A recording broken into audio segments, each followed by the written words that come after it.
هكلمكم عن اخر اخبار المصارعه. لو كل عشاق المصارعه، الناس اللي بتحب المصارعه تتابعني، الناس اللي مالهاش في المصارعه يبقى تفكها من القناه خالص.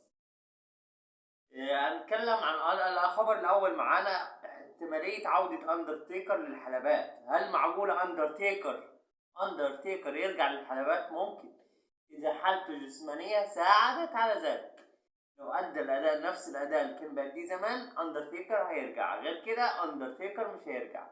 الخبر الثاني معانا بروك ليسنر هيلاعب مين في الريسلمانيا؟ قلنا جانسر، لو طلع مش هيلاعب جانسر، امال هيلاعب مين يا عم بولس؟ هيلاعب اوماس، هيلاعب العملاق اوماس علشان يدي دفعه لاوماس، عشان فينس ماكمان عاوز يدي دفعه لاوماس، بالرغم انه هو ما مسكش الاتحاد، بس هو بيلعب في الاتحاد من بيان خفيه من تحت لتحت، هو ماسك الاتحاد من تحت لتحت.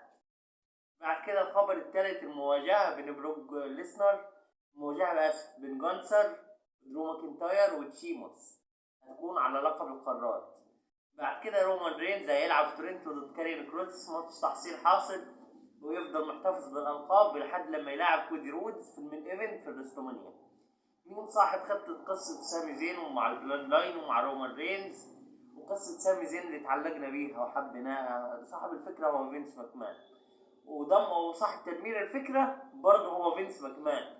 هو اللي قال ان سامي زين يخسر ورومان رينز يروح بالالقاب ويلعب كودي رودز على المين ايفنت، مع ان لو سامي زين خد فرصة كان احسن وكان السيناريو احسن. يعني فينس ماكمان عاوز يكرهنا في المصارعة، حتى هو بعد ما مشى من الاتحاد عاوز يكرهنا في المصارعه، لكن ترابل اتش افضل من يقود اتحاد دبليو دبليو اي في الفتره دي.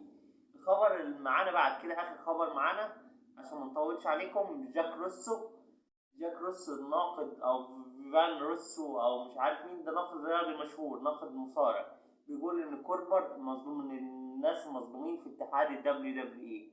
مش كوربر بس، كوربر والايس ومصطفى علي وتشاد جيبل واوتس والناس دي ما واخداش حاجه من الاتحاد، فيا ريت تطلع من الاتحاد وتروح اي اتحاد تاني غير الدبليو دبليو اي. نشكركم، ده كل عاوزين نقوله لكم في الفيديو ده. شكرا.